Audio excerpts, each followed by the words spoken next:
9 मई 1540 और 1582 ये दो तारीखें आप याद कीजिए, क्योंकि आने वाले 8 मिनट के इस छोटे से वीडियो में एक ऐसी तारीख आपके सामने मैं बताने जा रहा हूँ जो आपके रोंगटे खड़ा कर देगी।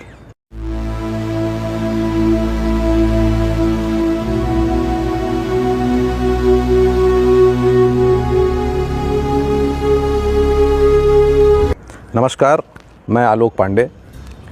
9 मई 1540 के दिन यानी आज ही के दिन लगभग 480 साल पहले महाराणा प्रताप का जन्म हुआ था कुंभलगढ़ में।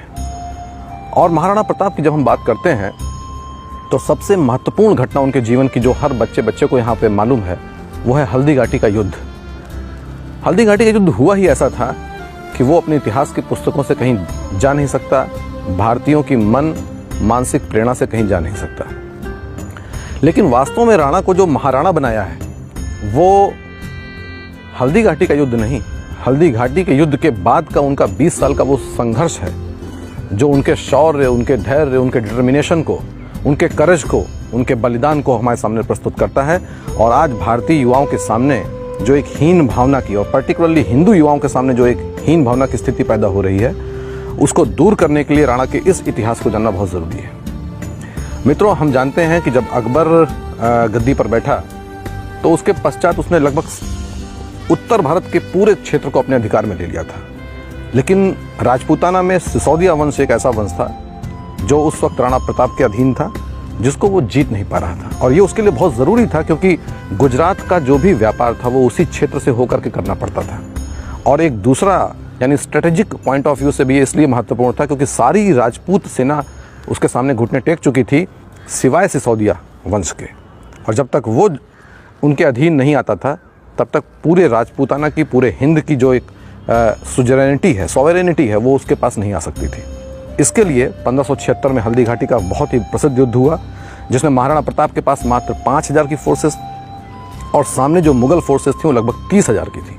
लेकिन उसके पश्चात भी ये युद्ध इतना भयानक हुआ था कि 5 से 6 घंटे चलने वाले इस युद्ध में कई मुगल सैनिक मारे गए। राणा प्रताप को पीछे हटना पड़ा।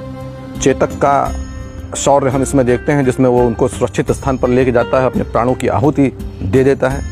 लेकिन इसके पश्चात भी मुगल फोर्सेस को डिसीजिव विक्ट्री जो कहलाती है वो नहीं मिल पाई थी।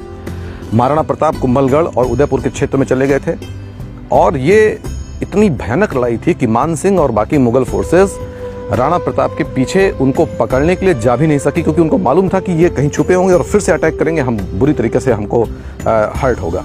इसलिए मान सिंह वापस चले जाते हैं।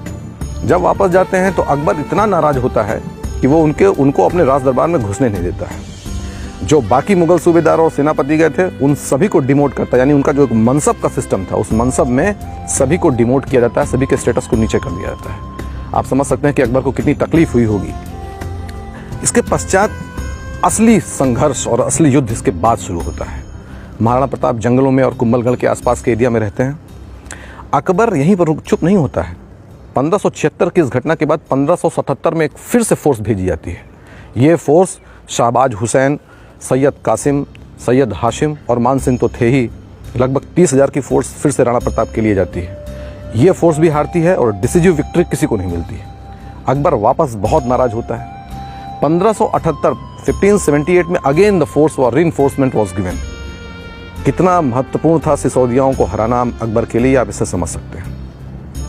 ये फोर्स भी शहबाज खान के अधीन जाती है और इसमें एक बहलोल खान का भी एक नाम आता है सेनापति का, जो बहुत लंबी हाइट का और बहुत ही क्रूर व्यक्ति था। ये भी वहाँ जाता है। राणा प्रताप इसमें भी नहीं हारते हैं और दोनों में से किसी को भी निर्णायक विजय प्राप्त नहीं होती है। इसके बाद 1579 में फिर से ये सेनाएं जाती हैं शहबाज खान, बहलोल खान और मान सिंह के नेतृत्व में। लेकिन ये फोर्सेस भी राणा प्रताप को हरा नहीं पाती हैं। राणा प्रताप गुरिल्ला पद्धति से लड़ाई करते हैं और अंततोगत्वा मुगल सेना पीछे हटती है। 1580 में फिर से अटैक होता है। यानी देखिए अकबर के लिए कितना महत्वपूर्ण था। हर साल एक नई फोर्स के साथ वो राणा प्रताप को अधीन करने के लिए फोर्स भेज रहा था। 1580 में जो फोर्स जाती है उस फोर्स का जो नेतृत्व कर रहे थे वो मशहूर उर्दू सेनापति और उर्दू कवि अब्दुल रहीम खान खाना जी थे। इस फोर्स को भी किसी भी तरीके की सफलता नहीं मिलती है। ये फोर्स भी वापस जाती है। लेकिन इन लोगों ने इस पूरे प्रकरण में ये काम किया कि 36 डिफरेंट लोकेशन पर मुगल चेकपोस्ट बनाई और सब जगह लगभग 1000, 2,000 की फोर्सेस रखी। यकीन मानिए कि जो राणा प्रताप को हराने के लिए फोर्सेस भेजी जाती थी, वो फोर्सेस 2, 5, 10 हज़ार की नहीं, 30, 40 हज़ार की मुगल माइटी फोर्सेस होती थी। आप कल्पना कर सकते हैं कि complete Mughal forces, Mughal army का लगभग 40 to 50% महाराणा प्रताप को हराने के लिए लगा था और लगातार लगा था।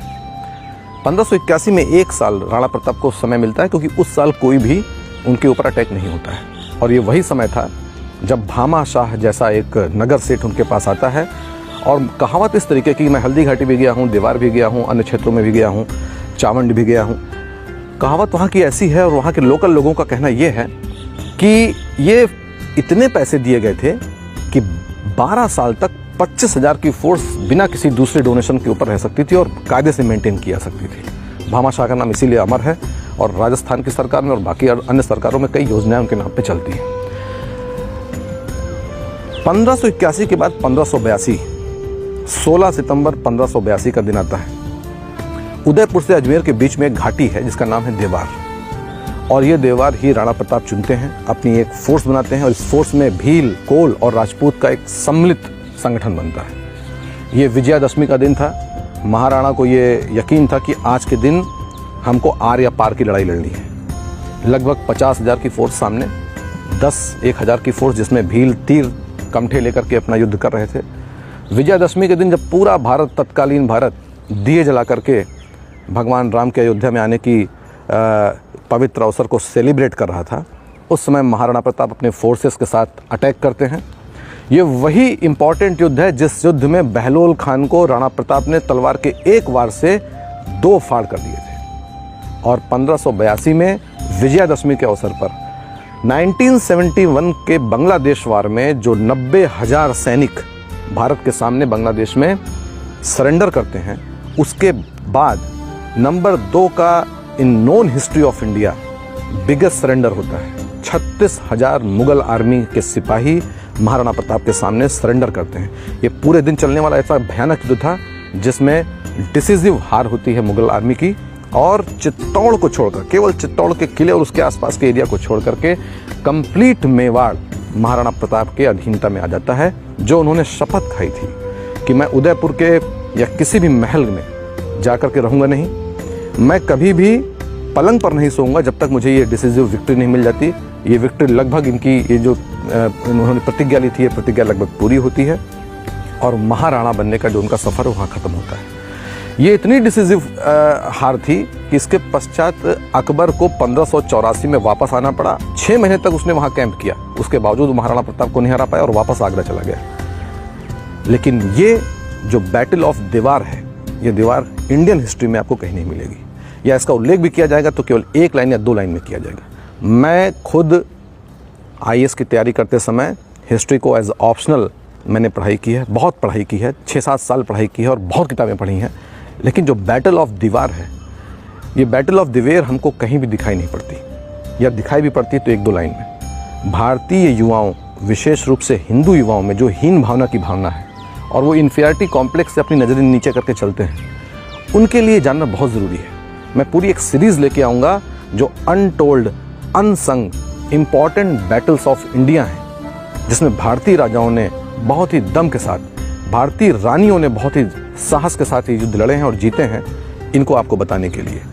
इस बैटल ऑफ दिवेर का ना तो कोई उपन्यास बना है, ना कोई बॉलीवुड की मूवी बनी है, ना हिस्ट्री की बुक्स में उनको वो सूटेबल प्लेस मिला है जो इसको मिलना चाहिए था।